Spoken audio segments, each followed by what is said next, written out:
It's interesting because LA was sort of, there was a considerable gap between LA and the next few cities, but 2 through 4 with New York, Atlanta, and Miami were all fairly close. And despite the fact that LA was sort of head and shoulders number one in this particular ranking, they do have to watch their back a little bit because you have kind of huge developments on the horizon in those next 3 cities. So in New York, you have NYCFC finally building their new stadium that they've been trying to build for years and years.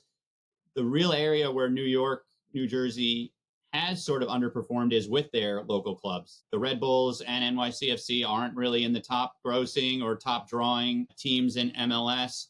Gotham FC is kind of upper middle of the pack in NWSL.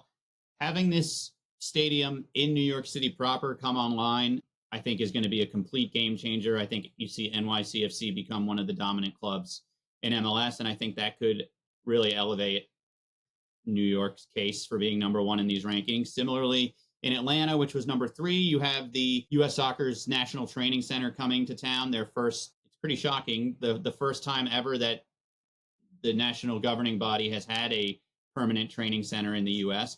That's coming to Atlanta. That'll open next year. There's also speculation that they could be in line for an NWSL expansion team at some point, and that would certainly help Atlanta's case. And then in Miami, you also have a major stadium project coming online next year in Miami Freedom Park. And that's a really interesting thing to watch in terms of soccer in America is it's been a lot of if you look at MLS, it's been a lot of these smaller market expansion teams that have been super successful. And some of these bigger market teams have sort of been lagging behind in terms of business performance. New York and Chicago in particular is a great example of that. And they have a new stadium.